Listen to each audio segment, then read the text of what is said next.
So first of all, welcome to the International Marathon Swimming Hall of Fame induction and annual award ceremony.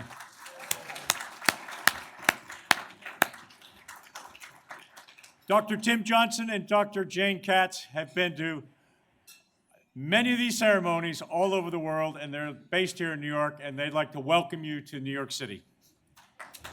Thank you. Thank you. Dr. Jane Katz and I would like to welcome the swimmers and their family, friends, supporters, and the class of 2023 to New York, the home of Gertrude Ederle, the original woman swimmer whose legacy continues to inspire swimmers across the globe to this day. Thank you very much.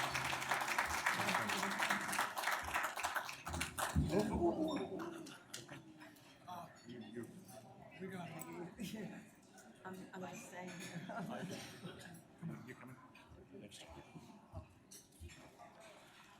I'd like to start with a little bit of get your blood going for a second. Can I get a show of hands of everybody in the audience who has administered, organized, piloted, crewed, kayaked somebody around the island of Manhattan?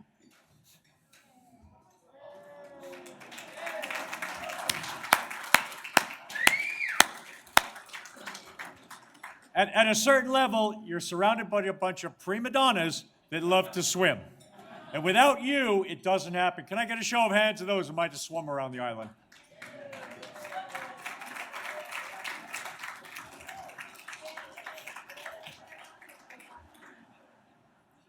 Thank you very much for attending tonight. My name is Ned Dennison, and I'd like to thank my fellow executive committee members, Beth Udevin,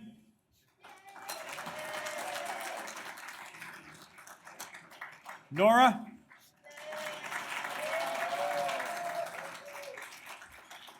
and Madju in the back, who's controlling our IT while he's having his coffee. Richard Brewer in the Netherlands unfortunately couldn't be here, but he produced the booklet in front of you.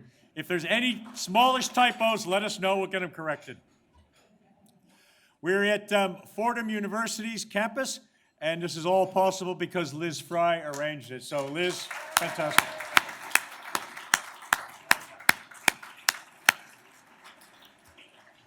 A very special thanks to everybody who bought a table or 2 tables or 4 tables. So Jaime, Marcia, Beth, Sebos, New York Open Water, thank you very, very much, folks.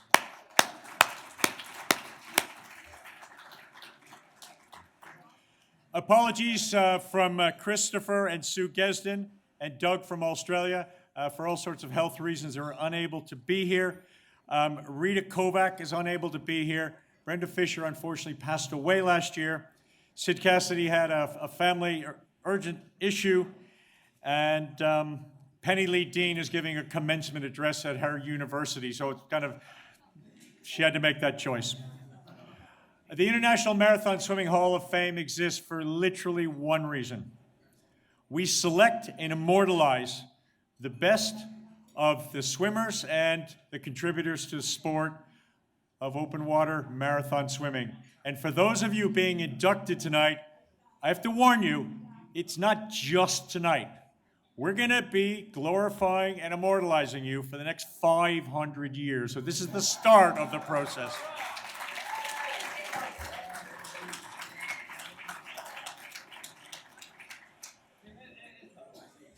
Some of you were able to watch the videos from some of the previous ceremonies. Before 2004, didn't exist. There was no ceremony.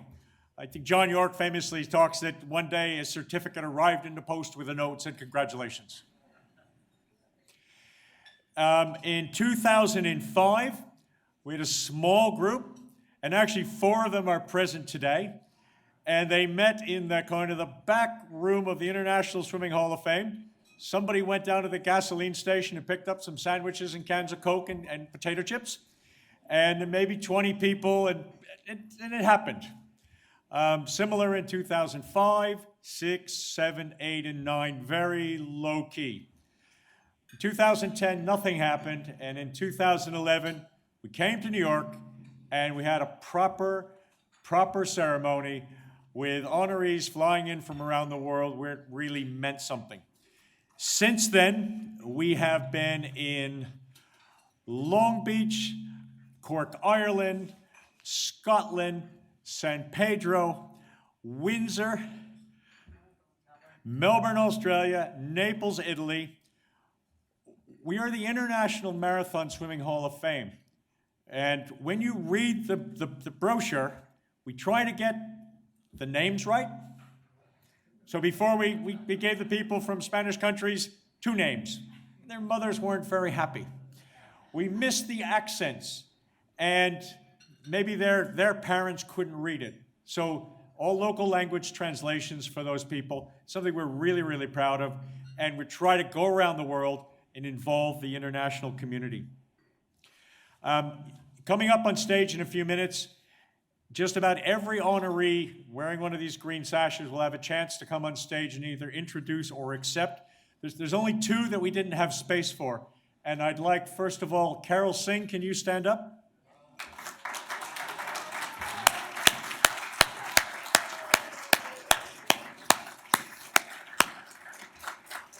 Now, I don't know if he's in the room, but Jacques Toussaint has escaped from 46 prisons in the last few years. Jacques, are you here?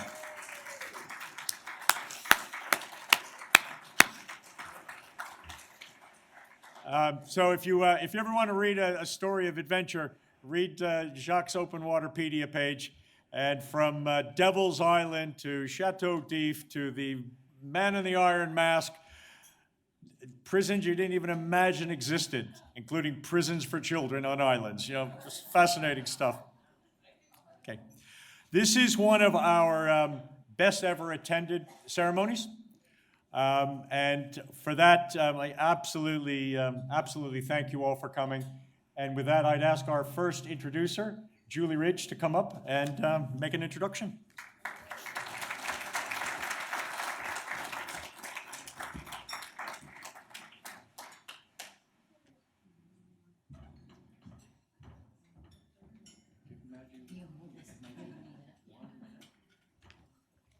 Matthew, are you ready? We're ready.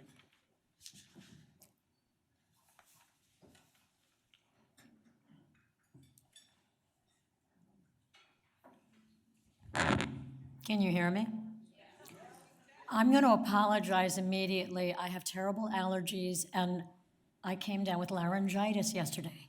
So I am going to do my very best, without feedback, to get through the introduction without needing water desperately. I'm Julie Ridge. I live less than a mile from this site. I'm an honor swimmer from the class of 1985, before we had the green sashes or the Triple Crown. It's my pleasure to introduce 45-year-old Colleen Blair, an open water swimmer from Scotland, to be inducted into the International Marathon Swimming Hall of Fame as an honor swimmer in the class of 2023. Colleen's marathon career spans nearly 30 years, beginning in 1994. The list of them is copious, and Ned has told us he's going to start dancing around if we go over time. So I've selected just a handful of her highlights. In 1998, Colleen swam the English Channel. That year, she won the Channel Swimming Association's award for the youngest successful swimmer at age 20. She swam around my old stomping grounds, Manhattan Island, in 2001.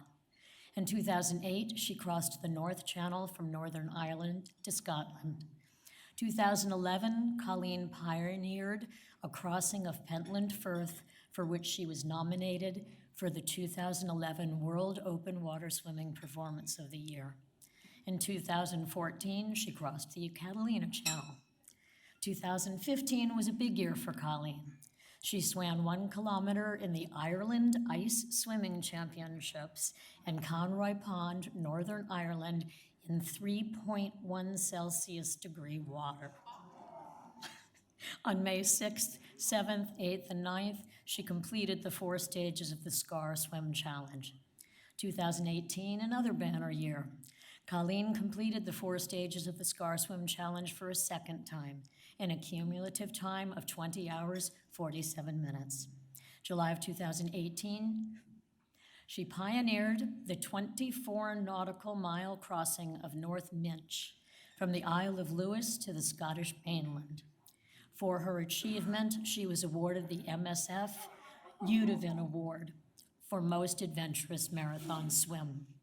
In 2019, Colleen was named one of the world's 50 most adventurous open water women. She has completed the Triple Crown of Open Water Swimming, the Frosted Triple Crown of Open Water Swimming, and the Cold Triple Water Crown of Open Water Swimming. She's swum places I've never heard of and done things no one in the world has ever thought of. And she gives back. She has organized 3 Loch Lomond Championships, is a member of the Scottish Swimming Open Water Swimming Committee, coaches open water swimming, has observed on swims, and raised approximately $20,000 for local charities. In 2021, Colleen was awarded an MBE for services to swimming. She's done dozens more, but I know I've run over time, so without further ado, Colleen Blair.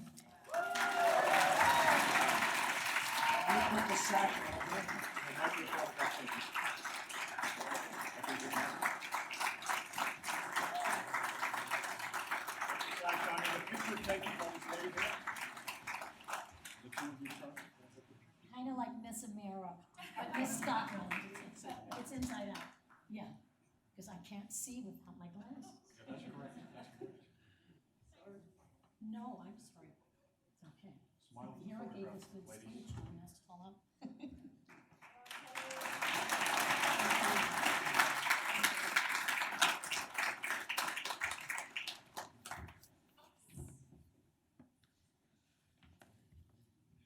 Thank you, Julie Ridge, for your great introduction. It's a real privilege and honour to be introduced into the International Marathon Swimming Hall of Fame. Since it was announced on social media, I've been overwhelmed and touched by the number of messages of congratulations and support that I've received from family and friends and others within the aquatic community. For some, marathon swimming can be considered very much an individual sport. However, this cannot be further from the truth, and I'm so fortunate to have the same team supporting my swims for the last 30 years. This honour is as much for them as it is for me. I would like to start by saying a special heartfelt thank you to my parents, Bill and Irene, who without their support I could not have achieved what I have. My dad has always been on my boat beside me and my mum on shore, ensuring all the logistics are in place, and I only need to focus on the swim. I am truly delighted that they could attend this evening with me, so Mum and Dad, thank you. Another mention who has supported my swimming career is Ian Reid, the first channel swimmer I met and someone who inspired me from the very first meeting and has been on my support boat for many of my swims. My sister Shannon, who actually swam the channel before I did, has continually encouraged me and supported in my swimming adventures. When I was 23 years old, I had reconstructive surgery on my shoulder, and I was not sure if my shoulder would hold out when it came to long swims. My first long swim after surgery was around the island of Jersey, where I met Honoree, Sally and Charlie Gravitt. Their support on that swim and continued friendship from that time has meant a lot to me. Swimming has allowed me to meet so many amazing, inspiring, like-minded people from around the world. I remember the first year I swam Scar. Not only was the swim incredible, but I was able to meet and chat with many great swimmers, including honorary swimmer Liz Fry, who was doing double Scar that year. I thought one way was tough enough. It's people like Sally and Liz who inspire me to continue on what I do, love doing most. My last big swim, the North Minch, was a 24 nautical mile stretch of water off the Scottish coast between the Western Isles and mainland Scotland. The water ranged from 9 to 14 degrees centigrade, and the swim had never been completed before. This swim was a huge challenge, and it took over 18 hours, 46 minutes, and I got caught in the tide, meaning the last mile took over 5 hours. I could not have done it without my parents, Ian Reid, my boat pilot, Jodie McNeil, and lastly, Brian Wilson, a well-known sea kayaker who did not leave my side. There is always a lesson to take away from such a swim, and this one was very much about teamwork, me not questioning anything and believing and trusting in my team. This is a lesson I can take with me throughout my life, both in and out of the water. My achievements have provided me with opportunities to share my story, taking me out my comfort zone with public speaking. But in doing so, I hope I can inspire someone else and share my passion.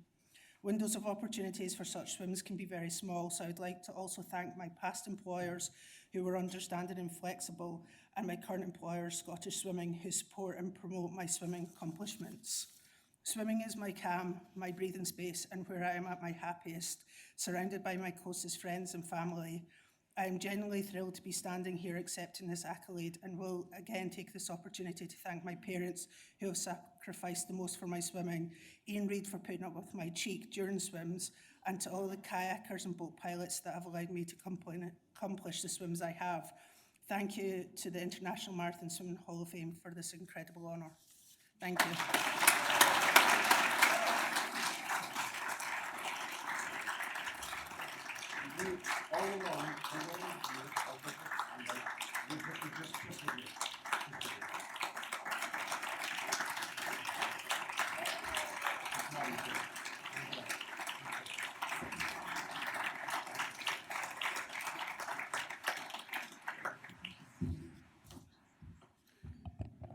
Good evening. It's good to be back here at the Hall of Fame ceremony. My name is Forrest Nelson. I am an honor swimmer from 2015. The ceremony was in San Pedro, California. A couple of other individuals came from Southern California, including Carol Singh and Dan Simonelli. The Catalina Channel Swimming Federation, which we represent, is an honor organization with the Hall of Fame, and my role tonight is to introduce the latest honor organization. I'm speaking of the Australian Long Distance Swimming Federation. As a marathon swimmer, I recognize that to achieve the Hall of Fame, it takes a great deal of dedication, determination, some hard-headedness, and that's what it's gonna take. And the other honor swimmers here recognize that. Once I became an administrator, and I just ended a 10-year tenure as the president of the Catalina Channel Swimming Federation, in those 10 years, I learned that my dedication and determination and hard-headedness as a swimmer is really a problem for the organization. Herding highly motivated cats to do things that we won't allow is difficult and is worthy of the Hall of Fame. Therefore, the Australian Long Distance Swimming Federation also deserves the Hall of Fame. They are the longest-serving national open water swimming body in Oceania. It was founded in Hobart, Tasmania, home to the group's inaugural event, which is the 35K Derwent River Swim, which has been reanimated in recent years. The Hall of Fame individually recognized 3 of the founders of the Australian Long Distance Swimming Federation. They include the Campion, Chris Gesden, as well as Sue Gesden. The Australian Long Distance Swimming Federation will enter the Hall of Fame 50 years after those 3 founded this group.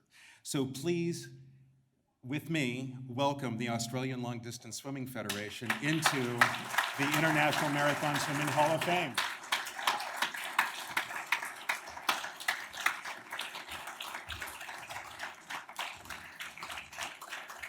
As I said earlier, they were unable to attend due to some illnesses. Nora will now do an introduction. Nora's one of those people who goes by one name because everybody knows Nora.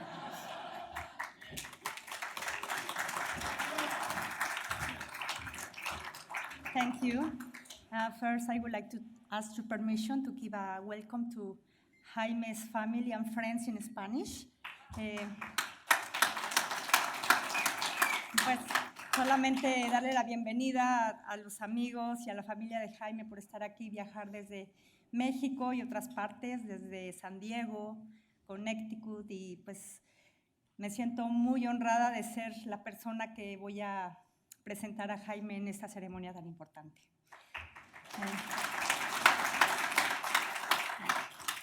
My name is Nora Toledano from Mexico. I am a honor swimmer class 2006. I am indeed my honor to introduce Jaime Lomelin from Mexico to be inducted into the International Marathon Swimming Hall of Fame Class 2023 as a honor swimmer. I feel very lucky to have this opportunity to introduce Jaime because apart from being such a talented swimmer and a humble human being with a great values, we also have a long-standing friendship. Jaime is the best open water swimmer that Mexico has had ever. I remember when I started swimming competitively in the 80s, he was already a star in marathon swimming. I have admired Jaime, I have always admired Jaime. He has been a role model and inspiration for me, as well for many other swimmers in Latin America and in other parts of the world. When I started with my project to swim the English Channel, Jaime has already achieved it. And he was the one who gave me all the valuable advices, since at that time there was very little information in Mexico about to crossing the channel. Jaime has been very generous in sharing his experience and knowledge and helping other swimmers to grow and advance in marathon swimming. Jaime has a successful sports career of more than 40 years, swimming around the world, and he continues staying active with the same passion of our sport as always. He keeps in good shape, giving inspiration and also challenge to the younger swimmers. Lomelin won one of major in 1988 World Professional Marathon Swimming Federation circuit. He has been the fastest international marathon swimmer in Mexico over the last 35 years. Starting in 1987, for a period of 6 years, he raced in the top international events, including the first FINA World Championship, Capri to Naples, Atlantic City, and Lake Mefer-Bangkok. His best podium places were in 1987 in Santa Fe Coronda River in Argentina, in 1988 in Bahia Baccoli, Italy, and in 1991 in Salvador Bahia in Brazil. He returned to the sport 19 years after retiring as FINA swimmer and finished the Triple Crown under 10 hours each. He won and set records in USA and in Mexican amateurs events, including Molokai to Oahu, Molokai Channel, the Los Cabos Aquarium, Swim Across the Sound, Gibraltar Strait, and El Reto Acapulco. As of the end of 2022, Jaime has completed marathons in 11 countries and 4 continents. He has completed 4 of the Ocean Sevens crossings, English Channel, Catalina Channel, Gibraltar, and Molokai, and is now planning the next challenge.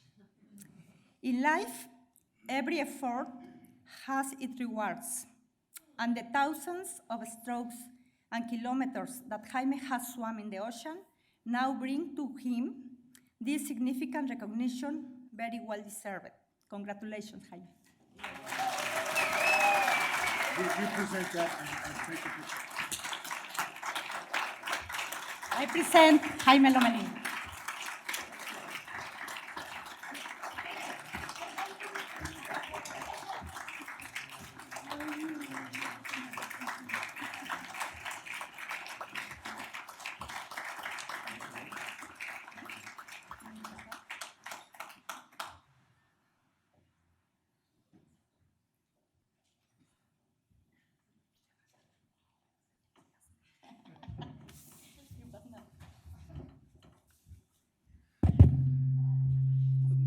Muchas gracias, Nora Toledano, for this presentation. It's a real honor being introduced by the most emblematic Mexican female open water swimming of all times.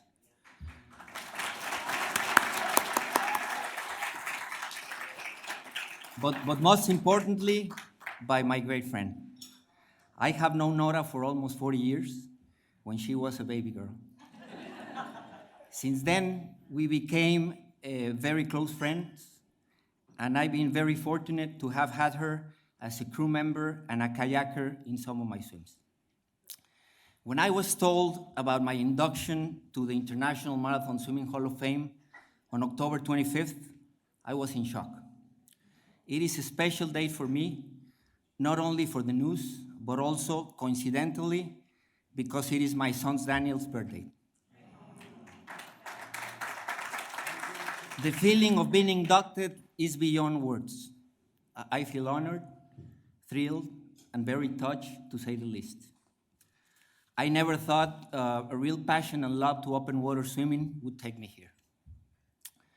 One of my first encounters with the International Marathon Swimming Hall of Fame was a bit awkward.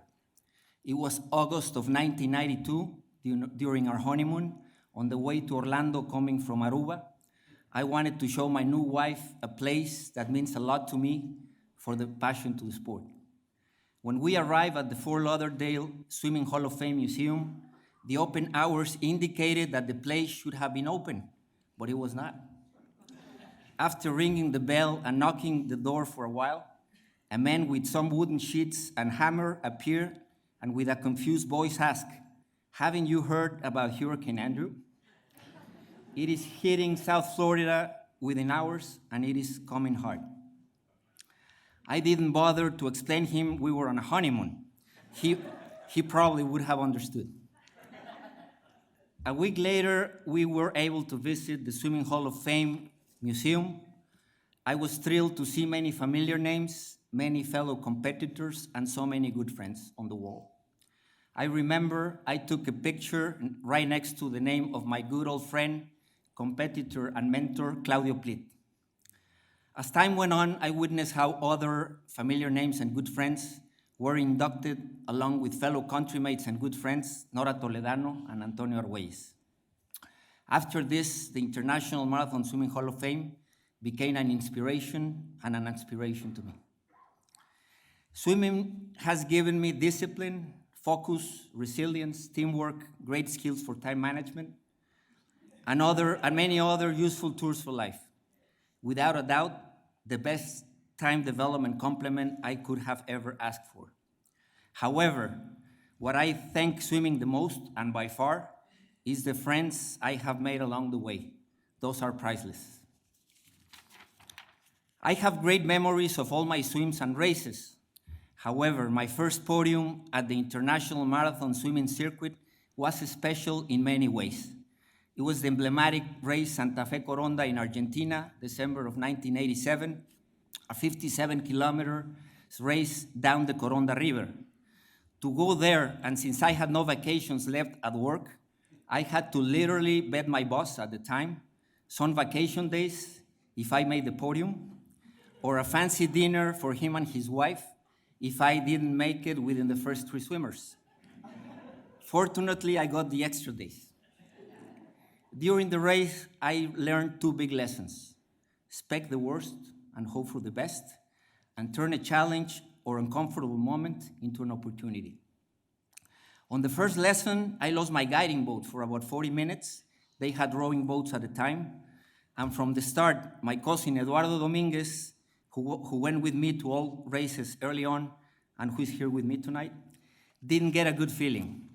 Fortunately, we had a backup plan right from the start that if we lost the boat, he would make sure I got fed no matter what. During the race, due to a very strong wind against us, we lost the guiding rowing boat, but my cousin Eduardo arranged for me to get fed on time. The second lesson, late at the race, I was very tired and hungry. When we passed a very narrow part of the river, where I could not only smell the delicious asado or barbecue that some people were making, but could actually see how they were eating it with a good red Argentinian wine. The scene was very painful at that particular moment. And instead of joining the happy Argentinian crowd at their meal, I started to swim as fast as I could to make sure I could have a good piece of steak myself as soon as possible and a glass of good red wine too. At the finish line, I was honored to join at the podium probably two of the greatest open water swimmers in the history of the sport, American James Kegley and Argentinian Claudio Plit. I never thought so many great memories and achievements in over 40 years would take me to this center stage. Thank you, International Marathon Swimming Hall of Fame, for this recognition. Congratulations to all award recipients and honorees. Even though I received this distinction, I share it with many people who have made this possible and who have helped me grow not only in swimming, but in life. My parents, my wife and children, my sister, all my family, present and not, all my coaches. Special mention to Manuel Quejeiro, Arturo Jicotencal, Emilio Gomez, Jorge Coco Villegas, Jack Simon, and Mauricio Campos. All my swimming teammates, here are many. All my boat captains, kayakers, Dan, Alex. All support crew I've had, friends, competitors, to all, my eternal gratitude and friendship. Viva Mexico!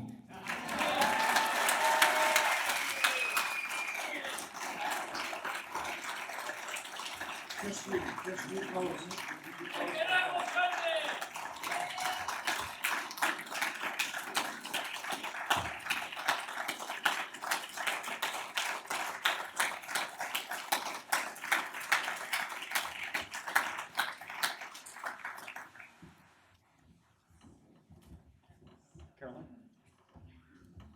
I have to say, every time somebody from Mexico gets inducted, I cry.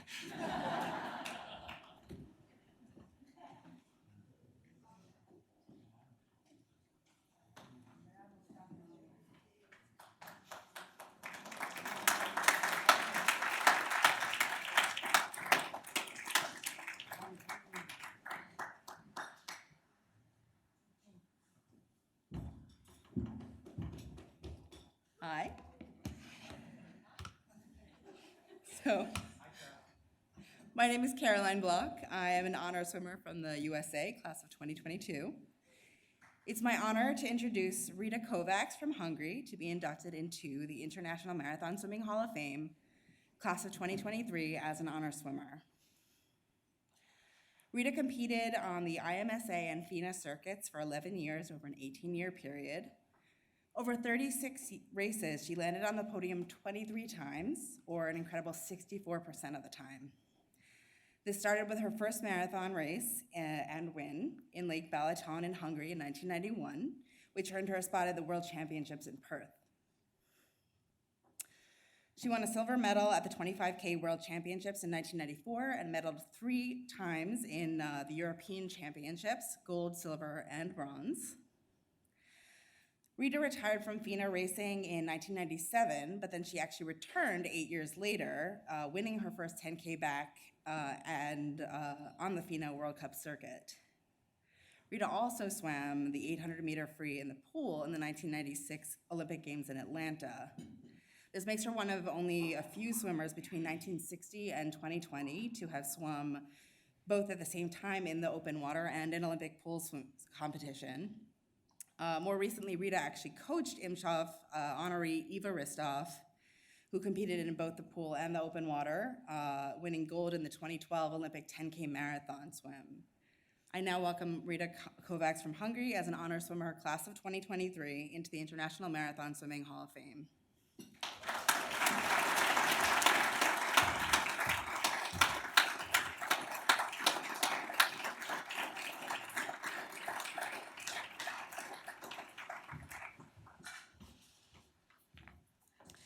I'm Beth Udovan.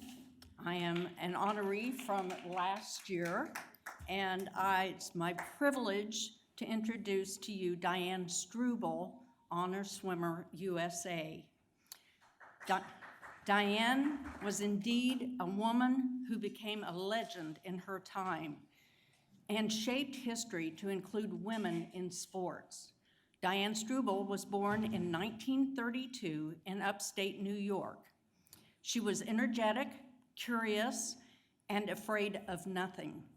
She learned how to swim while attending Girl Scout camp in New York, and she swam in the lakes, cold water lakes in upstate New York, and she loved it. She loved being immersed in nature and knowing that she was safe because she had no doubts about her abilities, tested herself against the water. When she was 12 years old, she swam 11 miles in a lake in New York.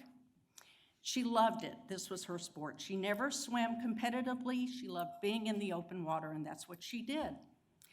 At the age of 25, in 1958, recently divorced and with 3 small children, she decided she needed to do something to feel fulfilled.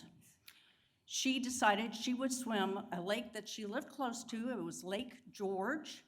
It was a 21-mile lake. No one had ever swum it before. She walked into the town of Lake George, and through her determination and I think good looks, she convinced some of the locals to help her on this swim. She got a coach, a able captain to guide her in his boat, and a promoter. They set the date. She got in. She started swimming. She swam without a wetsuit, and she swam a combination of breaststroke and crawl, as she did in all her swims. The swim took her 35 hours and 30 minutes. At the end of the swim, at 10 o'clock at night, there were 10,000 people at the finish, and thousands more listening in on the radio. She was an overnight success. After the swim, she was invited to New York City to be on several television shows. She was an overnight success. And there was a journalist at the time named Barney Fowler who wrote a book, and in it he had a chapter for Diane called Lady of the lake being Lake George because she was so famous for swimming this lake. And in her chapter, he said, Diane Struble is the most perfect swimming machine I ever knew. She possessed the power, and she had the patience to develop it. She did several other long marathon swims, to name a few, across Lake Champlain from Vermont to New York. She did the Around the Manhattan Island swim, and she swam 20 miles in Boston Harbor. She was a true pioneer open water swimmer of her time. I am so pleased to announce her as an honoree, class of 2023. Here to accept her award for her is her daughter and #1 supporter, Gwen Rippon, and her granddaughter, Holly Rippon Butler.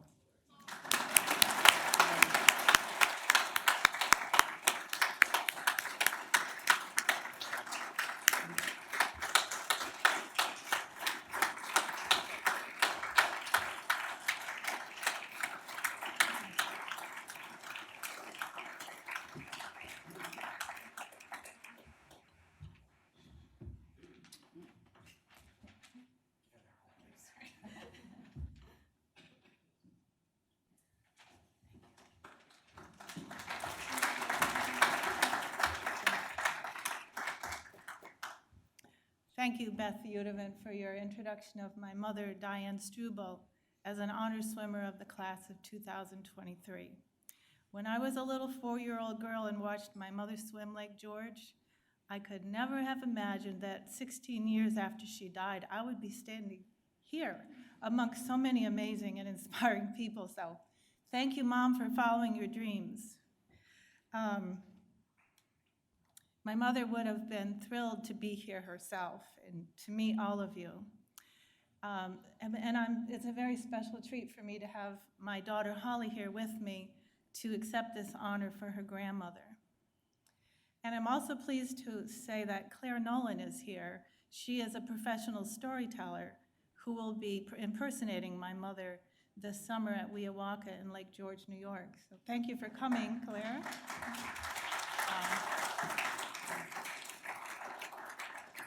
And also, I would like to thank IMSHOF for all the work that you do to keep these older stories alive and all the stories. Yeah.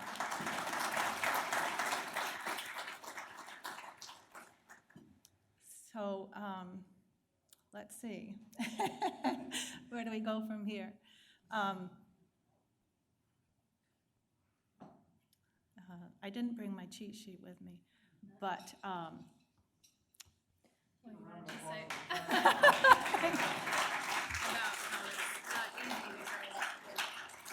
Oh, yeah. Well, as you all can imagine, It wasn't easy being the daughter of a marathon swimmer, always easy. I was only 4 when she swam Lake George, which is what she was famous for. And I remember being taken out on a boat with my 2 sisters to cheer our mother on.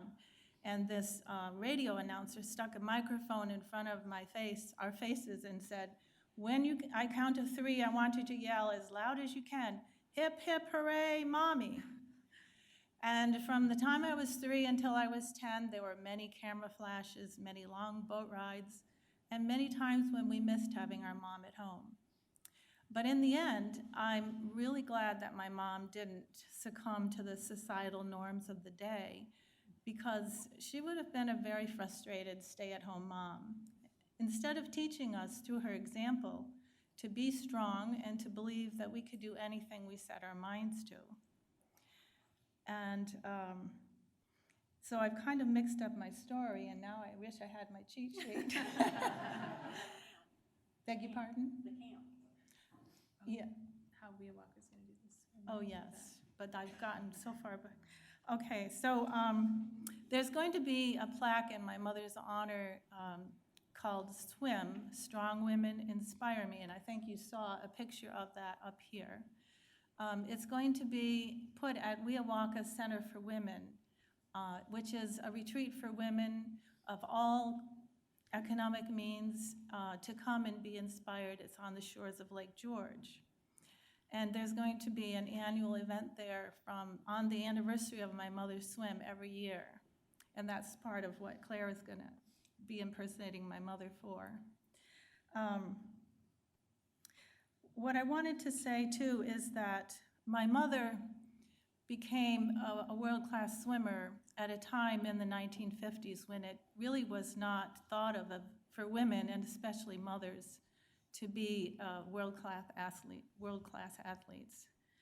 And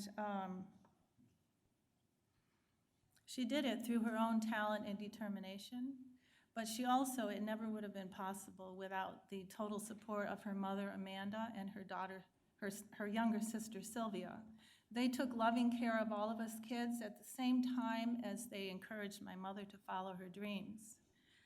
And I'm really sorry. I'm a little nervous, and I had it so well rehearsed and practiced. What else am I forgetting? I did, I'm just really, thank you. It's such an honor. It really is. And to be in your company of so many amazing and inspiring people, and to be here to accept this honor from my mother. So thank you.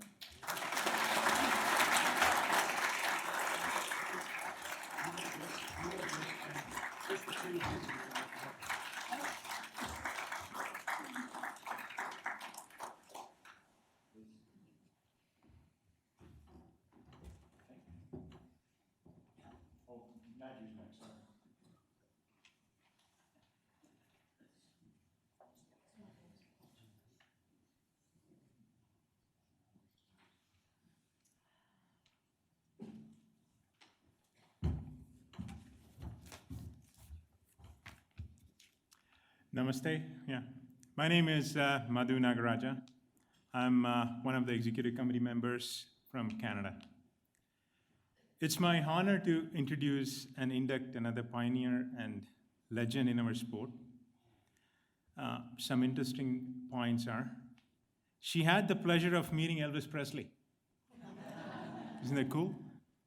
And very similar to Gertrude, Ederle, and Marilyn Bell, she had her own ticker parade with a gathering of 60,000 people in her hometown, Grimsby, in 1951. I'm speaking about none other than Brenda Fisher, BEM, from Great Britain. Brenda was an accomplished marathon swimmer. Brenda set a women's record for the English Channel in 1951 when she won the Daily Mail race across the English Channel in 12 hours and 42 minutes. This win gave her the Festival of Britain Cup as the fastest lady and the Eva Perrin Trophy for being the first British lady to finish. When she returned to Grimsby with her trophy, over 60,000 people came out to line the streets and welcome her. She was also named Britain's leading sportswoman in 1952. She completed a second crossing of the Channel in 1954 in 14 hours and 36 minutes.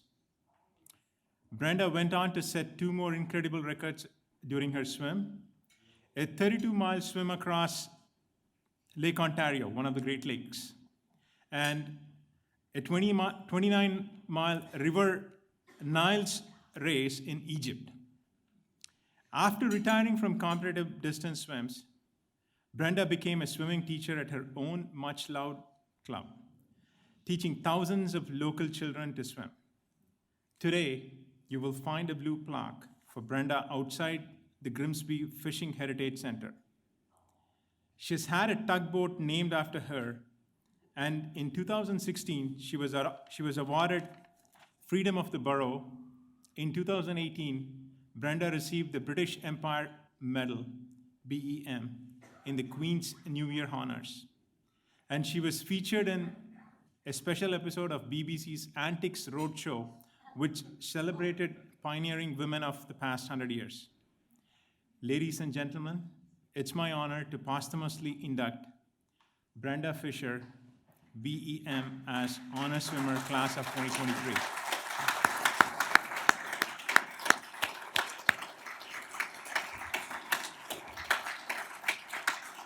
Thank you.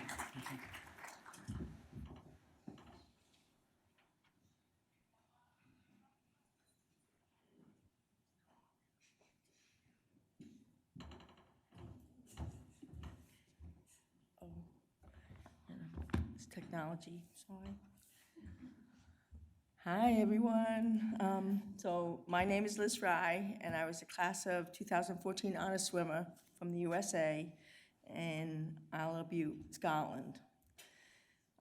Last year, it was such a special honor to present this award that I'm presenting tonight to Sally by the amazing Sandra Brook. And I feel very blessed to be on this podium tonight. The International Swimming Hall of Fame recognizes Sally Minty Gravitt for her extensive contribution to the administration of open water swimming with the 2023 Irving Davis Captain Roger W. Wheeler Memorial Award.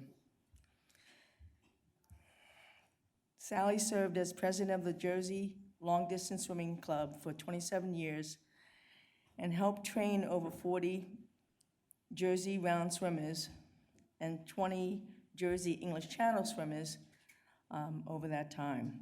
The club was inducted into the Hall of Fame in 2015, and the club was started in 1974 with 7 swimmers and 6 committee members. Sally was one of the founding members and committee members of the club, being president since 1988 and stepping down in 2015. Her commitment and energy towards what she loves best, teaching and coaching swimming, which she has done since she was 14 years old, was not missed by all the work that she did for this committee. As I look around the room, most of us have met in a more or less traditional way than I would say my friends have met each other. We've met on rocky beaches in Dover, anciently waiting for a pilot's call. We've met listening to final instructions at the North Pier in the Battery. We've met sidestepping rattlers in Arizona, on a slipway in Kinsale or Donegal, in the waters of Isles Butte, like where I met Colleen, really.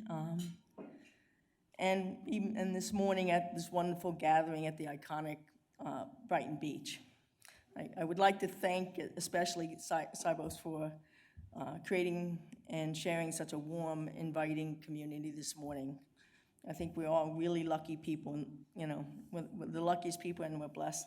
I've been blessed to have met so many of you and had a pint and maybe 2 with so many in this room. I met Sally almost exactly 20 years ago this summer on the shores of Dover as I waited for my first swim of the English Channel.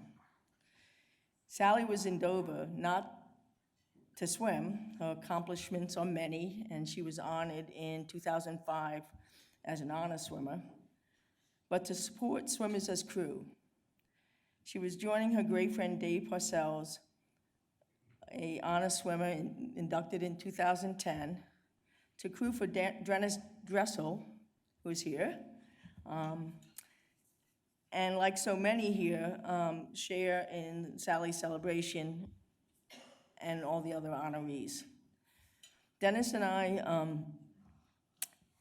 and our crews were eating dinner when we both got that call that we'd be swimming the next day. Luckily, after Dennis and I had both successful crossing, while we were enjoying our dinners or sleep, Sally was already prepping for her next swimmer, who was going the next day. As typical of the channel, most of us know this, due to the weather, the swimmers' crew that was there could no longer stay longer. He had stayed a long time, so the crew had to leave, and Sally was going to be left to crew for this swimmer all alone. So within 12 hours of me finishing my crossing, I joined Sally, who I'd met at dinner the night before, to help this swimmer. And then over the next 24 hours, Sally and I became lifetime friends.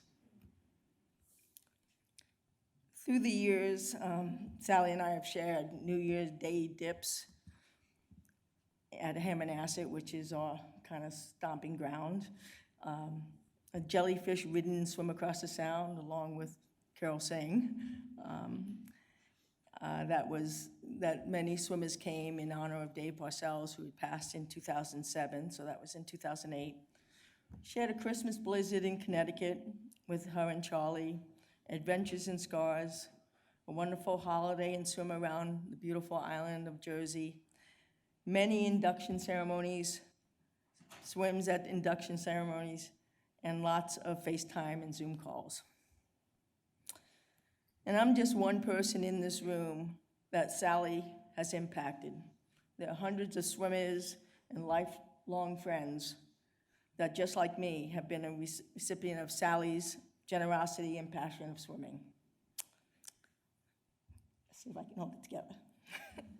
So anyhow, it's my honor to introduce Sally Inti-Gravitt and present her with the 2023 Irving David Captain Roger W. Wheeler Memorial Award for her extensive contribution to the administration of open water swimming.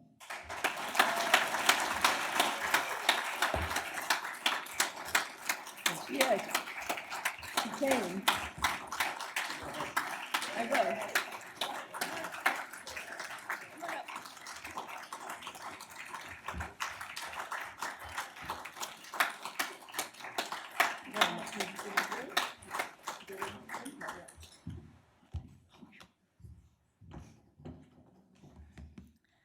I'm not sure I can follow that.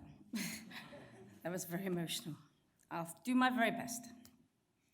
Firstly, Liz and IMSHOF, thank you very, very much for this incredible nomination for what I've done all my life for love. I'm deeply humbled and proud, and I know Charlie and my late parents would be so too. I didn't expect to be like this when I got up here today. Anyway, I've only ever done what I love, and I shared my passion with very many others. We restarted up the Round Jersey Swims way back in 1988, for and behalf of the Jersey Long Distance Swimming Club. All voluntarily, we've always been volunteers, and all for fun and for friends. Our first swimmer that we restarted was the one and only Alison Streeter, MBE. We were all great friends in that time, and we'd wanted her to add this Round Jersey swim to her ever-growing CV at that time. So we did, and of course she set a new record, which stood for many, many years. Then other locals, we had first relay in 1991, all ladies. Charlie organised it. It was great fun and started the trend. The numbers and names grew and grew. Charlie loved doing this. It became his major passion. For anybody who knew Charlie will know that he took it very, very personally if he couldn't get a person to swim, and he did his very, very best. There are people still here waiting for their swims. 20 years on, Scott and Carol.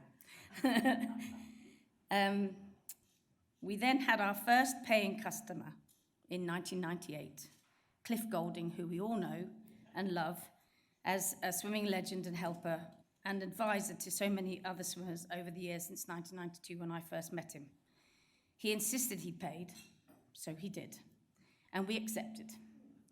And then the numbers continued to grow and grow, and if you check the JLDC, check out the JLDC Volunteer Club's website, you'll see that the Rolls of Honor, since 1974, we are currently up to 74 round jersey relays, 156 round jersey solo swims, which also plus two-way round jerseys, 100 Jersey to France solo swims, plus two-ways and 17 relays, plus numerous other local Channel Island and international swims as well.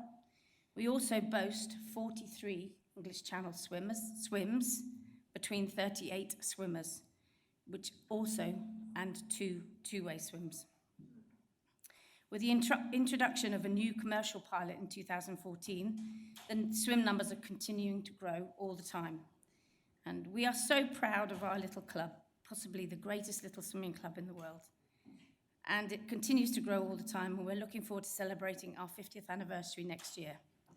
With so many channel swims and other swimmers sharing their passion and knowledge, they are the committee, and the ever-growing junior contingent in the club, it is our future, and it will get stronger and stronger.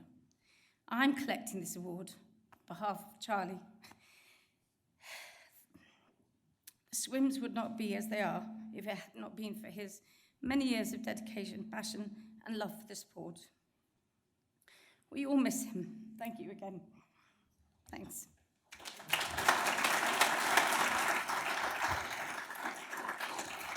Good head first. You hold this all way. Hold it this way.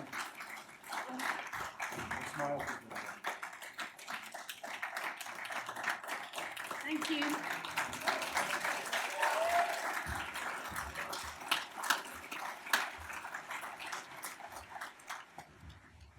You may have noticed that 3 people in the audience have a red sash as well as a green sash. The red sash indicates an honoree of the International Swimming Hall of Fame. So we have 321 honorees in the International Marathon Swimming Hall of Fame, and about 30 of them are in the International Swimming Hall of Fame. So Sandra Buca is one of those honorees. So Sandra.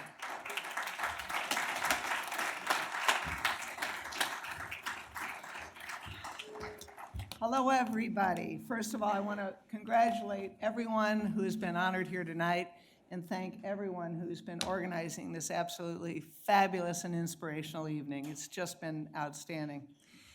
My name is Sandra Buca, and I am an honor open water swimmer inducted into the International Swimming Hall of Fame in 2014. That same year in Scotland in the International Marathon Swimming Hall of Fame, and it is my privilege to be here tonight.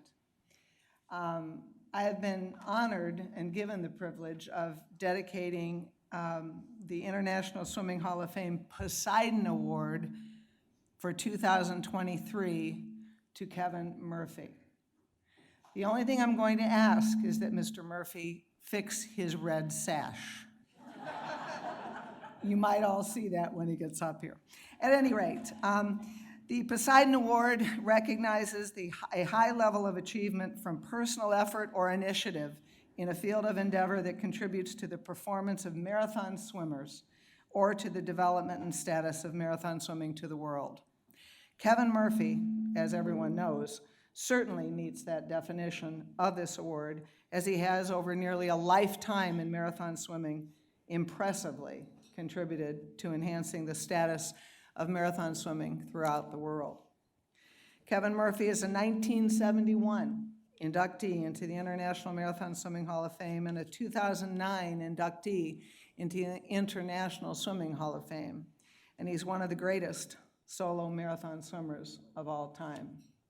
He has a total of 34 successfully completed English Channel swims, crowning him the king of the English Channel. He holds multiple records for these crossings, including but not limited to the earliest crossing of the year, which was on May 29th, 1990. He's the only man to have ever completed three two-way crossings of the English Channel. He has completed over 73 swims of 10 miles or more, with the majority of them over 21 miles. And these include, in addition to the Channel, Loch Lomond, Loch Ness, Bristol Channel, Lake Tahoe, Catalina Island, Chicago's Lakeshore, Island of Manhattan, Lake Balaton in Hungary, Capri to Naples, Lake Hergosa, Lake Como in Italy, the Nile in Egypt, and the Spanish Balearic Island. Kevin completed his last Channel swim on July 21st, 2006, with a time of 15 hours and 14 minutes. Then in 2009, he faced some health challenges, which resulted ultimately in a shoulder replacement and a heart bypass operation, which means he can now swim for another 100 years. Since then, and making him even more worthy of this award, he has invested time and energy into training others in the field of marathon swimming. He has established and supervised multiple swim camps, starting as a mentor at Swim Trek, and then opening his own swim camps and helping to organize and facilitate many other swims in Britain and around the world. The training of others, especially young swimmers, has been particularly gratifying for him, as he has stated, and I quote, "A great deal of my energy is going on training others. I find that very satisfying, and I feel I am giving something back. I want to inspire others," and you have, to sample the supreme challenge, the supreme sense of achievement, and the supreme satisfaction as they look back and say, "I did that. I conquered my facilities." In recognition of his incredible personal accomplishments and his continued charitable contributions to the sport of marathon swimming, which we all love, it is now again my honor and my privilege, on behalf of the International Swimming Hall of Fame, to present this year's recipient of the Poseidon Award to Kevin Murphy.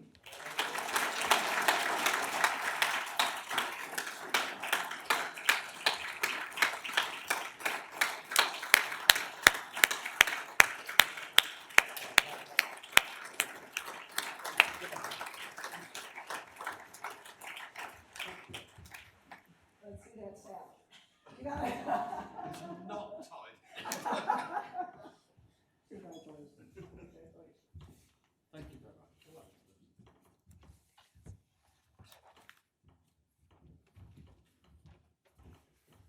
There is a knot tied in it. I think it was Marcy. Where's Marcy? You tied the knot, I think. Thank you. Ladies and gentlemen and fellow swimmers, as some of you may know, I'm missing the fun back in London. Back home in London, there's a chap called Charles, who's, as you may know, has just been crowned as our new king. Well, I can tell you that I'm just as proud to be standing here today to receive this award. P.S. Sorry, Charles, I didn't really mean to call you a chap. Thank you for the kind words, Sandra. I pinch myself to be convinced that it's really me sometimes, because in truth, I never really regarded myself as a great swimmer. I know, I'm in the Hall of Fame and all the rest of it, but I wasn't really a great swimmer. And I still don't. I was never really that fit.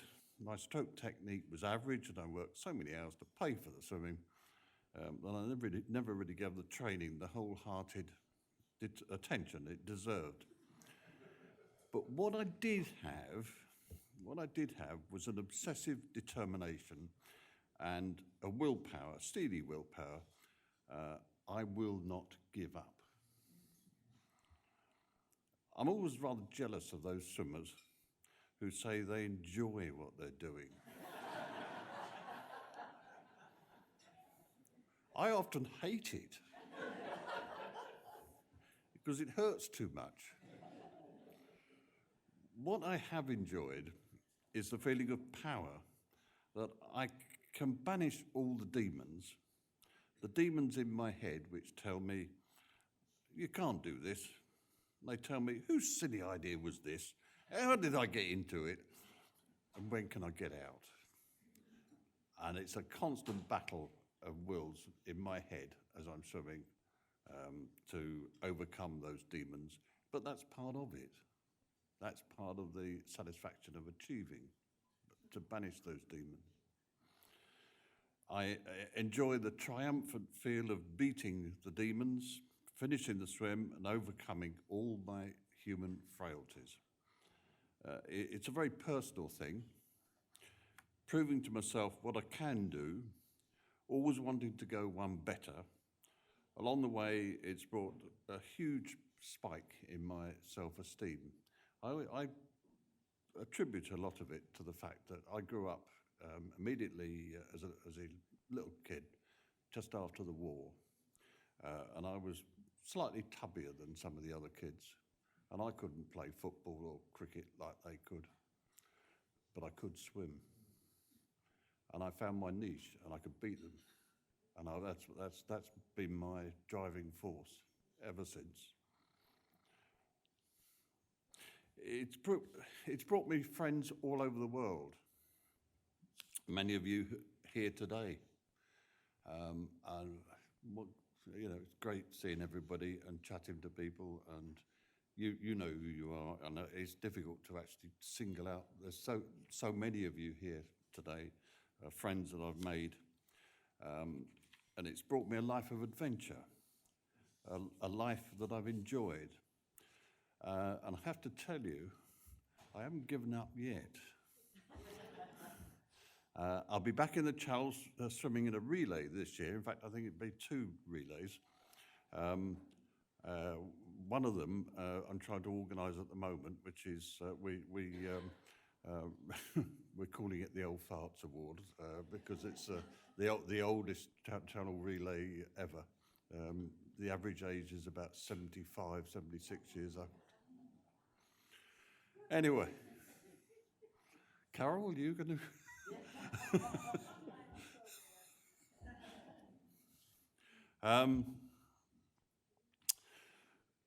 And what I haven't given up yet, as I say, and I'll be back in channel swimming relay this year, but my focus now is to give something back, as you heard, to help train others so they can experience the deep satisfaction of dreaming a dream and turning it into a reality. Some of you also know, because I've been on your swims, I also observe on swims. And it's my great privilege, really great privilege, to be the observer on Sarah Thomas's 4-way swim. 54 hours.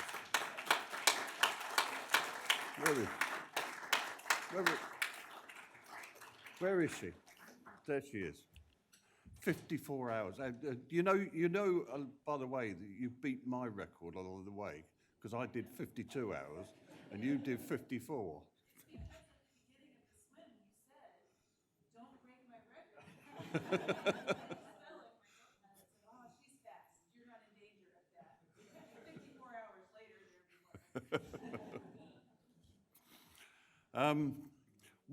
What I've done, though, and I have to say this, has had a great impact on my family, and I pay tribute here, and I thank my wife Jane and my children Matthew and Joanne, who stood by me and encouraged me during 50 years of endurance swimming, often as I was pouring money into it. And I pay tribute to my late parents as well, who they couldn't swim, but they encouraged me. And I pay tribute and thank the enthusiasts who saw something in me as a youngster and encouraged me to take it further. I think of some of the great names of the past, of Commander Gerald Forsberg, who helped me and encouraged me he was a great honoree of the International Marathon Swimming Hall of Fame. And I think of Barry Watson, who was one-time channel record holder. He was the first person to ever say that I was a swimmer to watch. And I think of some of you know Brian Finlay, who's still enthusiastically supporting swimmers in Canada. He rowed for me on my first ever Lake Windermere swim when I was 15 years old. And I think of the late John Slater, who was secretary of the British Longers and Swimming Association, who again helped me as a 15-year-old to do swims that I wasn't supposed to be doing at 15 because the age limit was 16. And then there was Ted Erickson from Chicago. He was a great guy, a bit eccentric, but he was great, and his son, John. And I think of Captain Hutchinson.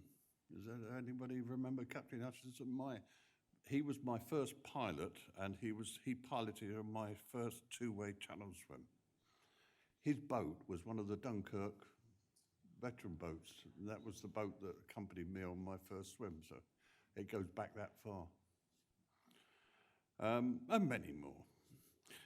They inspired those people, the young Kevin Murphy. I was 12 years old when I did my first open water swim. That was in, I think, 1961. Now, more than 60 years later, among those who helped me was Wilf Smith. He was a tugboat skipper. And I paid tribute and thank his daughter, Kathy Batts, who's over there. And together we set up the King's Swimmers, which is a training company, a swim training company, to help others. And I'm immensely proud, I have to say, immensely proud when swimmers we help train go on to achieve their goals. And they inspire me still. They continue to inspire me. And there are those who continue to help me as well. There's a lady called Sarah Dunstan over there who's hosting me while I'm in New York this time around. And I thank you all. And I thank the International Marathon Swimming Hall of Fame for this award. And I thank the International Swimming Hall of Fame as well, because I believe it's International Swimming Hall of Fame award presented by the International Marathon Swimming Hall of Fame. So both organisations I thank. And I thank you all of you, for the friendship and support I've experienced. And good luck with your ventures. And I look forward to hearing about your many successes. Thank you.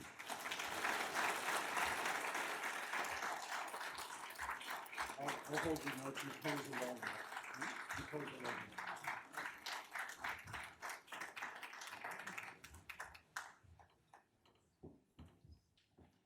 Don't run it yet, Maju.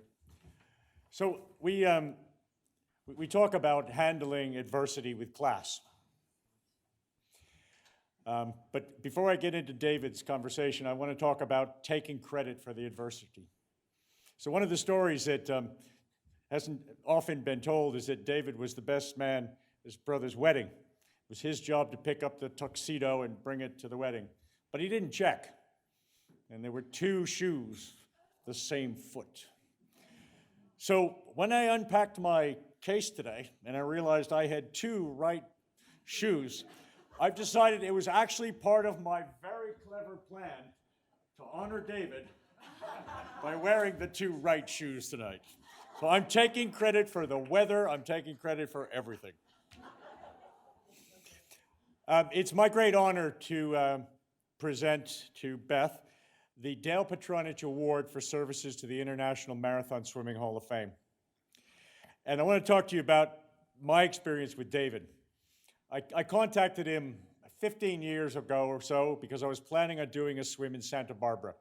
And he was the last one to have done the swim about 25 years earlier. And he told me what he knew, leaving out a few bits. And right before the swim, somebody said, oh, you should give him a call. So I called him and he said, oh, Beth and I are in Hawaii. We'll get a plane. It will crew for you tomorrow. Okay? So the swim didn't really go to plan. The wind was blowing. We changed the course we were going to do. And towards the end, half an hour swimming resulted in a gain of about this much. And David jumped in to be my first ever escort swimmer. I didn't really know what to expect. I think I heard him say something like, he's going to rip my arms off and beat me to death if I didn't start swimming harder, something like that. So I got into the shore. They didn't like the looks of me. I knew my name. It just took me a couple of minutes to tell them. So off to the hospital I went. Later visited Beth and David in their home. They visited me in my home in Ireland. And years later, in rereading Lynn Cox's really famous book, Swimming to Antarctica, in the foreword, she talks about her great friend David Udovin, who died on that swim 25 years earlier, went to the same hospital, the paddles, the whole lot. And there's a great tape out there called Driven, and they talked to David about it. And we woke up in the hospital. He had no one question: did I make it? And when they told him he didn't, he started pulling, pulling the wires and things out of his arms. So go read that book when you get a chance. David came to one of our ceremonies in Scotland a number of years ago. It wasn't a great ceremony. It was a small crowd, it was in the back of a pub, and it wasn't classy. So tonight, give yourselves a round of applause. You're a classy group tonight.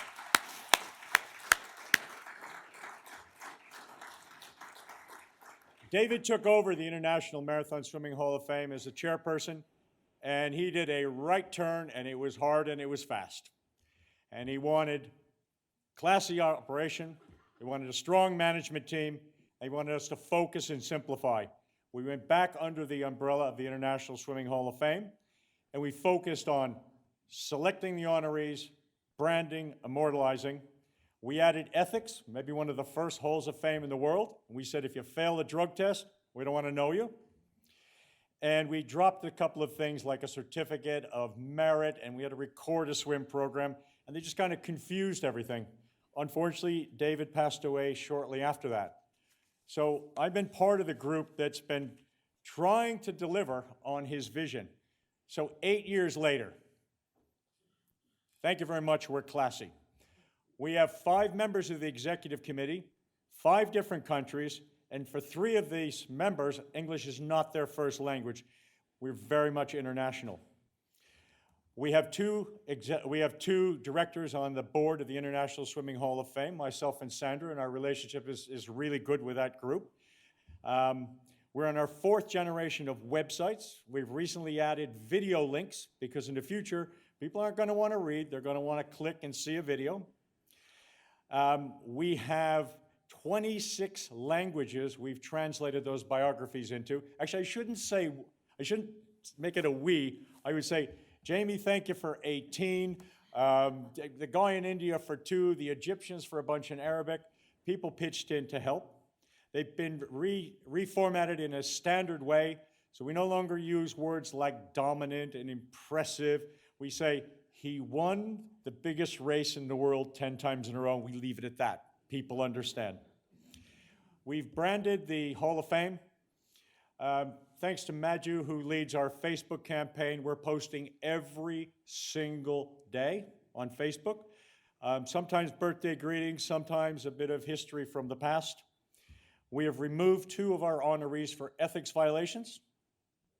And I don't think there's a Hall of Fame in the world that's ever removed anybody except us.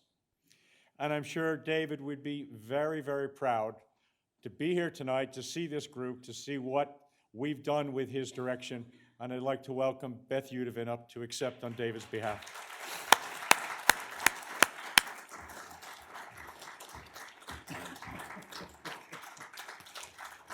I'll limp away now. Thank you, Ned. Thank you so much. I'm Beth Udovin. I'm David Udovin's wife. I'm here to accept this award, the Dale Petronich Award, in his honor. I'm not here alone to accept this award. We have a contingency from California. His family and friends are here to accept the award with me. David lived to swim. He said the only reason he worked was to be able to afford to do the swims he wanted to do. And those swims being in far distant locations, swims no one had ever done before. David was the first person to swim the channel between Honshu and Hokkaido. He was the first male from the Northern Hemisphere to swim the Cook Strait. We swam in Indonesia, we swam in the Azore Islands, we swam in Cape Verde, we swam in islands off of Africa. It was a wild adventure living and swimming with David. And after every swim, he would call Dale Petronich and say, Dale, I want to go on record about this swim. I'll send you the documentation when I get home. But he knew Dale Petronich was IMSHOF. And it was so important to have one place that keeps all the records for our swims. And at that time, Dale kept all the records at the Swimming Hall of Fame campus in Fort Lauderdale in filing cabinets, right? So Dale and David had a long, long relationship, a good relationship. David had one more goal that he wanted to do, and then he said, I'm going to give back to the organization that has supported me all these years. Coincidentally, in 2014, both David and Dale Petronich were inducted into the International Swimming Hall of Fame at that ceremony in Scotland. And that weekend, they put their heads together, they planned, they strategized, and Dale asked David if he would become the chairman of IMSHOF.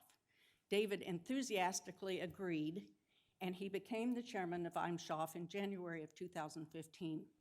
And he put all the enthusiasm that he had done in his swimming into reorganizing IMSHOF, setting new goals, new plans, new strategies, some of which were in broadening our base, having classy ceremonies like tonight, and making sure that our bottom line was always in the black.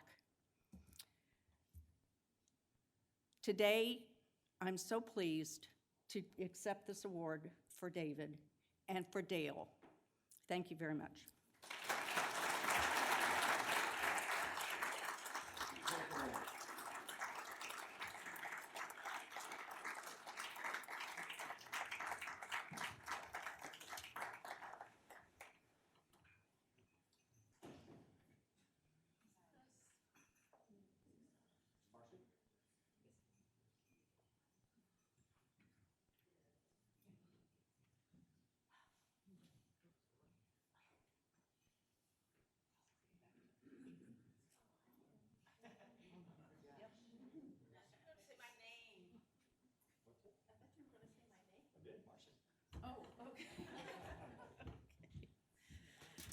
Okay, I got on my visual aids.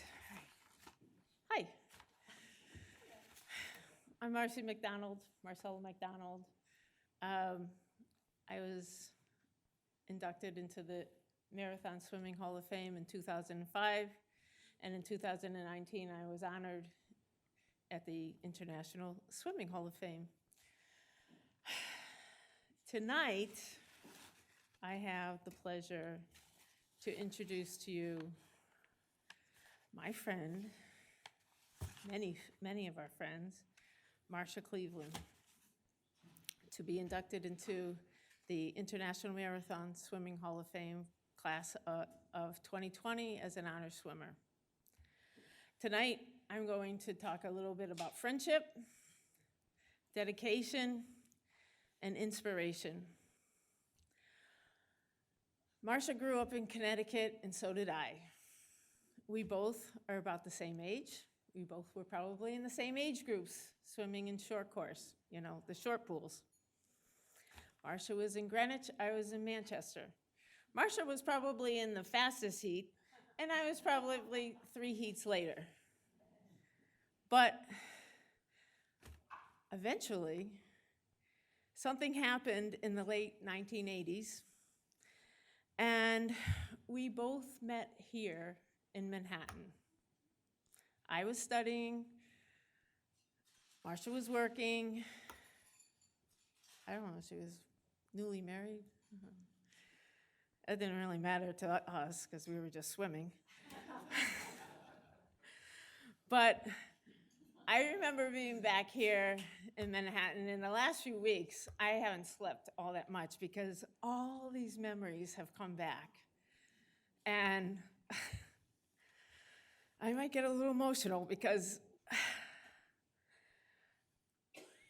those swimmers, it was either Central Park or the swimmers that helped me get through Manhattan for 6 years. Because I'm really a country girl. Well, I'm not a country girl, but I'm a suburban girl, okay? So I'm definitely not a city girl. And thanks to Marcia, and I remember Marcia welcoming me as a swimmer for masters swimming. You remember the short pools, everybody? And I know we don't like pools anymore. But when all you're looking for is water here in Manhattan, that's all you had, okay? So we had the West Side Y, we had all these city colleges and I asked Marcia today, how did we even communicate with each other? Because we didn't have these phones. And I really don't even remember. I think she says there was a phone tree, but I was living it. I don't even remember anything about that. I just remember showing up at a workout and saying, okay, next workout's Saturday at City College. Okay, I'd ride my bike up in there, everything. But also carpooling to Roberto Clemente State Park, early morning, almost every single morning in the summer for long course. And it was one of the dirtiest pools around. Anyway, I won't get into that for our long course workouts. I also do remember our carpooling up to Greenwich for our little, which we thought were big, 1 or 2 mile swims. But they were great. It was just, there was such a community with us.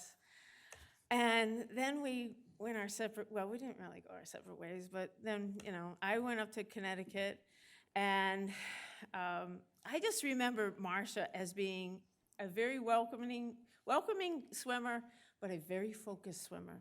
And if you know Marcia, she's very focused. And she's very organized, okay? Which is great, okay? Because we all need organization, okay? So this is Marcia's short list of swims.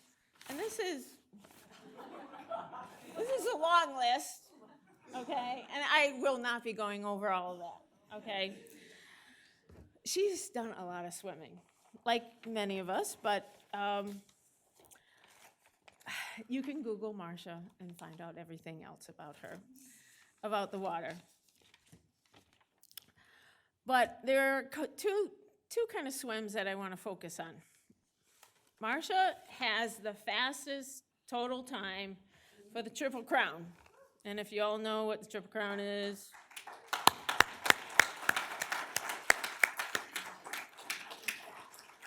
it's the English Channel, Catalina, and right here, Manhattan. How many of us swim around Manhattan? Hello? How many of us swim 20, some odd times? Chris Bradford. Okay. Marcia has the record-breaking time at 5 hours and 57 minutes. Now that is like fast. Now, if you remember swimming, or if you've crewed for somebody around Manhattan, you know how fast the normal swimmer goes around Manhattan. And it's fast. I mean, we're going pretty fast for 28 and a half miles. And going up that East River, we're flying. We're almost swimming. You probably were swimming just as fast as those cars were driving up the East. FDR. I do remember that. FDR Highway. Okay. And I don't even know, you can tell us later about how the Hudson River was, but you were flying around that water. You were probably beating the circle line. Pretty close to it. So the list of Marcia's swims go on and on. But one of the most interesting things with Marcia is, that was back in the early 90s. And as we have gone 30 years, Marcia and Mark have raised 2 wonderful children, Julia and Sam, and they've always been with her. Mark has always been there, and these 2 young kids have always been on the beach with Marcia. I have a special memory, and I know there's a few people in this crowd that have.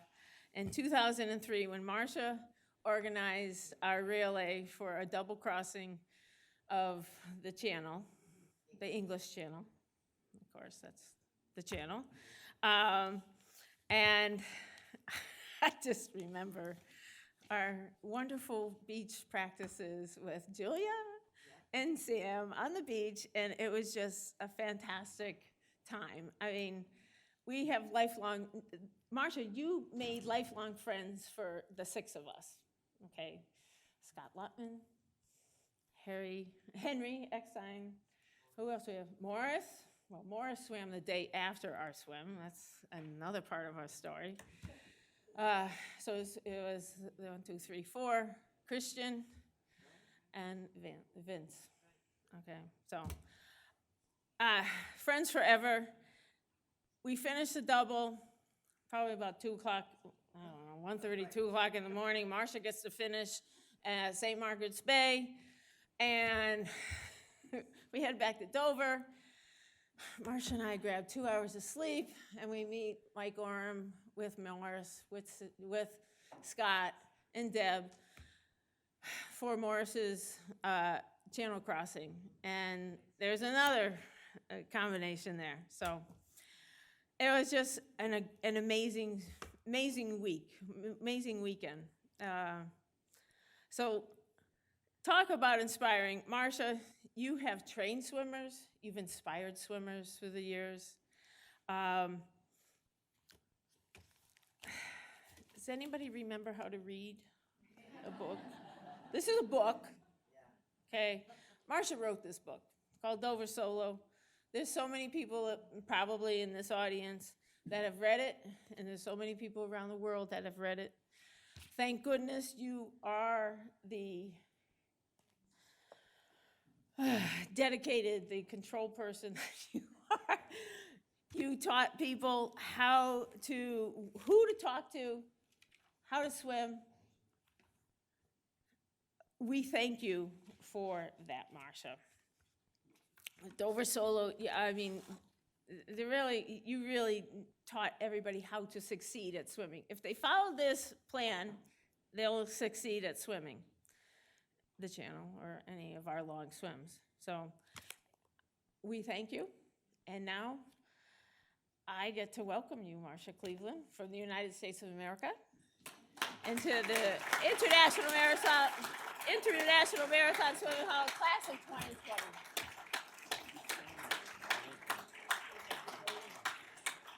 By the way, this is for you. No, I'm not going to stay up here with you. You're all alone, baby, with your mermaid. Okay, there you go. All right. Should I? This is pretty amazing. Oh my To God. take it home. It's not paper. Wow, it's supposed to be for real. Wow, thank you. Okay. So I guess I'll just, maybe I can give that to Chris. There we go. Okay, well. Whew, I should just sit down now because I think Marcy said it all at this point. Marcy and I have been friends for a long, long time. And that was amazing introduction, Marcy. I can maybe answer some of those questions later. But it was, it's like many others have said, I've just done what my passion in life, and I've just kept moving forward that way. You know, Marcy, your friendship has been amazing. I mean, we have seen each other through so many things. Your enthusiasm, your ability. When I was pregnant with Juliet, Marcy was rubbing my belly, hoping for her girl. She got her girl. We both did. Many of us did. So it's really been an honor to be elected into this esteemed hall. And I'm happy to have the opportunity to do this after a 3-year hiatus. It's almost seemed like it's like you're back to the future here. There are a lot of people to thank and who helped me get there into the hall. And I want to start out by thanking my husband, Mark, of 33 years. I wouldn't be here without your love and support today. So thank you, Mark. Thank you. I'd also like to thank all the honorees in the Marathon Swimming Hall of Fame and the executive committee and my peers who elected me. So, and I also want to thank everybody here tonight. I'm just overwhelmed at how many of you are here. I'm just amazed at how far and wide people have come, and it's just such an honor to be here. And I also just really want to thank everybody who went to Coney Island this morning to swim. That was really fun. That was really fun. So I just greatly appreciate you being here. So, and to my family and friends who are here tonight, and everybody from all over the world, thank you for your encouragement and help. And especially Marcy McDonald and Liz Fry and Nora Toledano, one of my training partners, Stephanie Henry and Chris Layton, who's here, David and Leslie Blank, Chris Retford, and Richard Clifford, who is the best kayaker ever, but now he's retired. So thank you. And I want to thank my age group coaches, Mark Newcomb and Walter Rothenheber, who instilled in me the self-discipline and a real strong work ethic. And later, when I was in New York as a young master swimmer, it was Foster de Jesus who made me realize what was possible, and he really helped me to get there. I treasure all of you. I also want to thank my crew members and all my supporters, because it really takes a village to do one of these swims, as all of you know.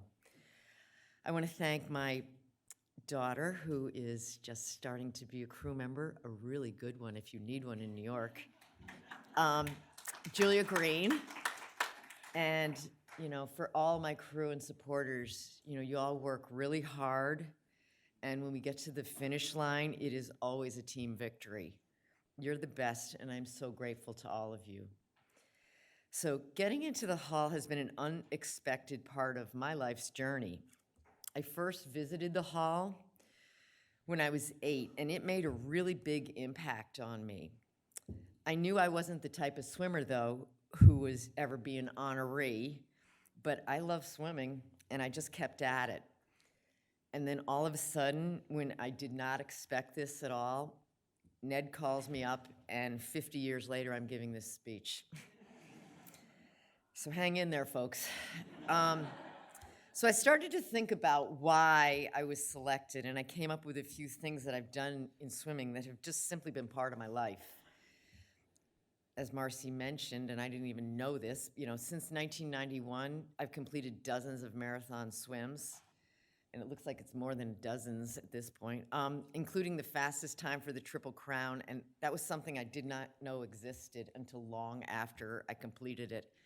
Actually, when it was announced that I was the fastest one, I got a text at 4 o'clock in the morning from Richard saying, "Congratulations," and I said, "What for?"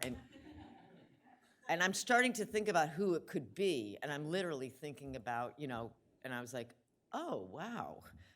So anyway, and also I've had 2 distinct careers, and this was one before Mark and I had children when I was fast, and then another one started when Julia went to college when I was much slower, but probably a little bit wiser.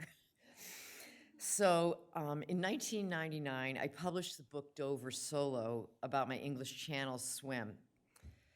And if any of you know me, I have kept track of every single workout I've done since I was 15 years old. So that's somebody's graduate school project at some point. But anyway, at the time, there were very few accounts of marathon swims, and the internet was in its infancy. So we couldn't Google things and nothing like that.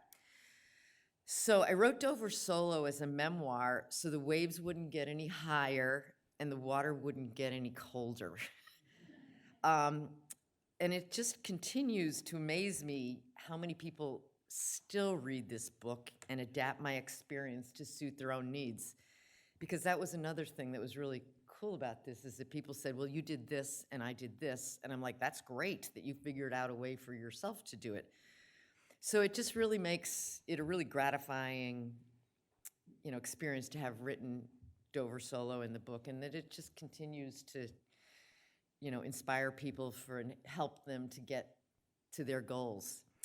So speaking of the English Channel, when I swam it in 1994, Marcy and I trained a lot together, as she mentioned before, and it was both of our first crossings. Marcy went on to about, what are we at, 21 or 22 and counting? I don't know. 18? Only, okay. So, and then when I was in England, and I met Nora, and I just met so many others who would become lifelong friends instantly. And that experience really opened up my eyes to what was possible in this world of marathon swimming. So all the majors I've done since then have had their challenges, but like life, it's working through those hard parts. It creates a memorable journey, and mine continues to grow. So when I swam the Cook Strait in New Zealand this past March, I loved every stroke of it, and it was just like my English Channel swim, how much I loved it, and that was nearly 30 years ago. So swimming continues to be a big part of my life, on the good days and the bad, and for better or for worse. It has helped me to set goals and work towards achieving them. Swimming has taught me patience, humility, grace, and kindness. I've learned to deal with the occasional successes, but the abundance of losses, usually figuring it out along the way and often by the seat of my pants. We always take duct tape and a Sharpie on all of my boats, and that has fixed a lot of problems in the world. So these traits, they just help me now to counsel new folks to the sport, or calm those who are panicking and freaking out, the things that I did a lot in my junior years. I'm also at the point where I can answer the questions that I urgently once asked when I was young and restless, and I had to know ahead of time how the race was going to end. And what I found out is that it took me a long time to learn that that's the answer you get only if you take the journey. So what has been so important to me is giving back as a swimmer, a coach, a mentor, and a lifetime supporter of the International Swimming Hall of Fame. And if I take anything away from my swimming career, knowing how many people I've helped would be at the top of the list. I realize that my selection to the Hall has been a gratifying stop along this journey. And during my voyage, the global community I've become a part of, the friendships I've developed, and the help I've been able to give others continues to grow and gives me great joy. I'm looking forward to many more swims for all of us. May we continue to inspire the future generations and keep paying it forward. I plan to keep on swimming. Thank you.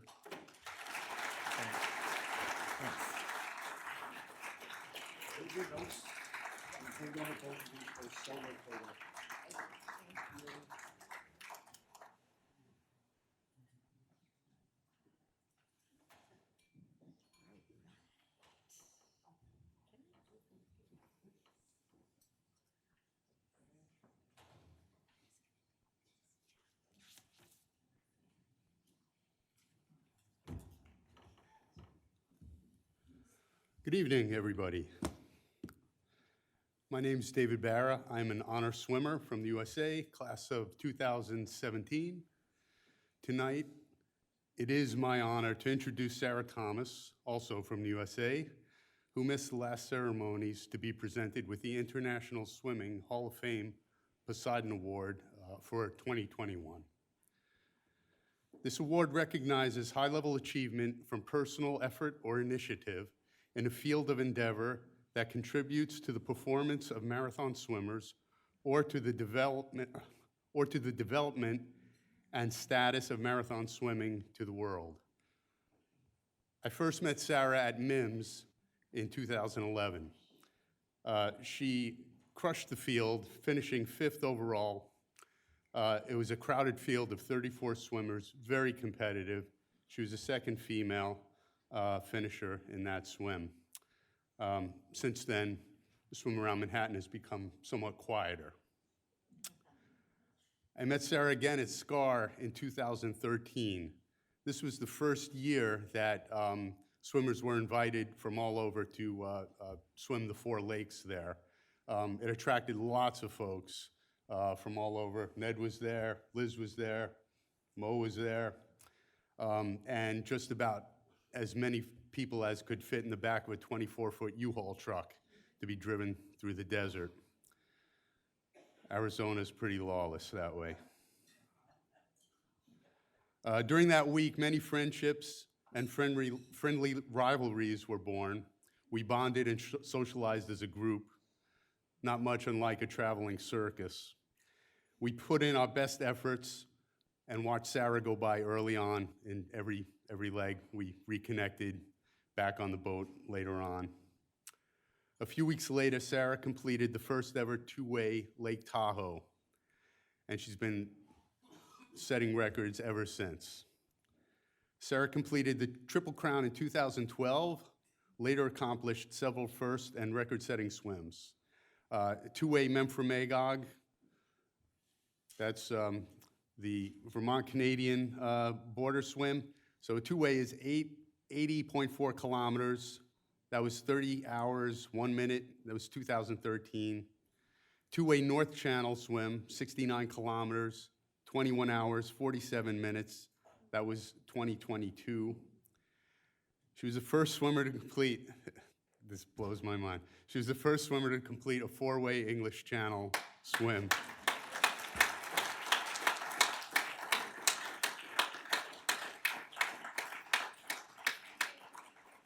$132 kilometers, 54 hours, 10 minutes. That was 2019. She also holds a lot of freshwater, sweetwater records. Somebody from the middle of the country, that's not surprising. Lake Powell, 2016, was a 128.7 kilometer swim, 56 hours and 5 minutes. Lake Champlain, 169 kilometer swim, 67 hours and 16 minutes, in 2017. I said this before, the 4-way English Channel. I'm going to say it again, 4-way English Channel,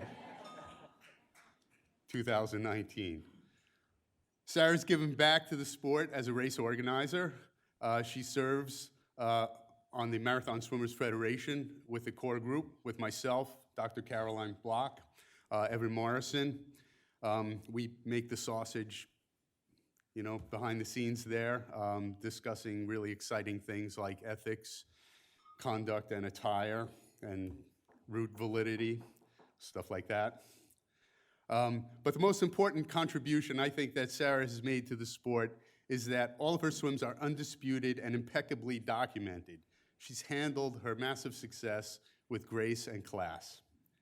So it is truly my honor to introduce Sarah Thomas from the USA as the winner of the International Swimming Hall of Fame Poseidon Award for 2021.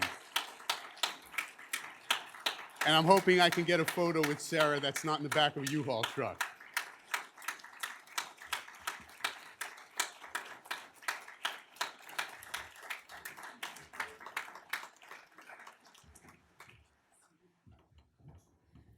Oh, man. Hearing everyone's stories tonight, I feel like mine really just echoes so many people in this room. Hearing Kevin Murphy talk, I grew up a very average swimmer.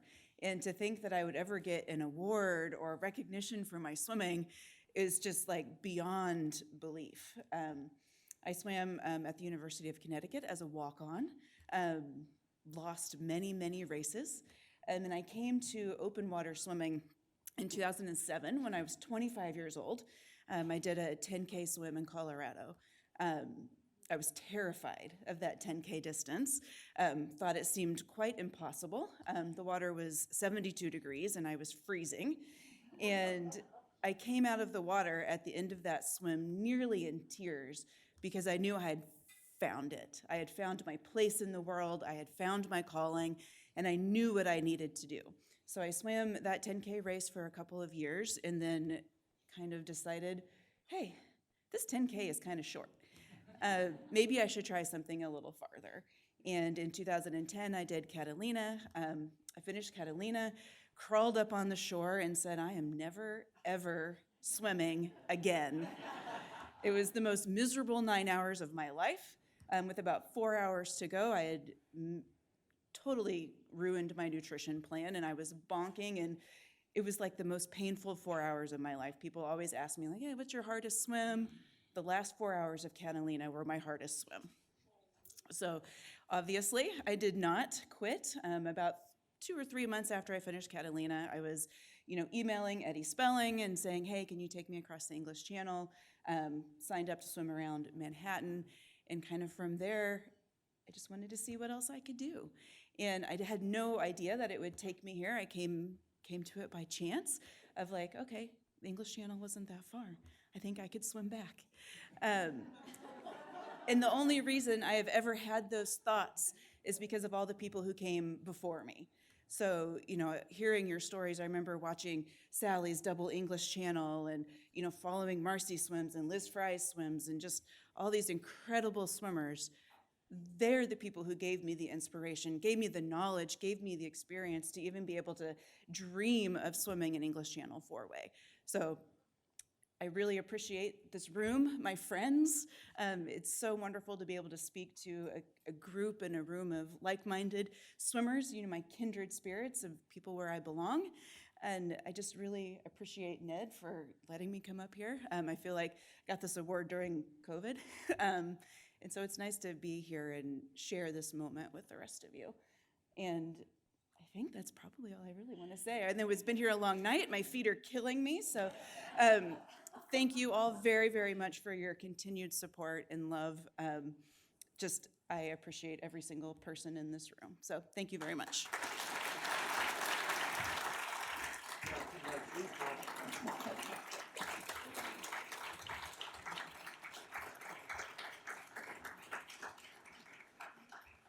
Many thanks for everyone for coming and your absolute interest tonight. Please give yourselves a round of applause.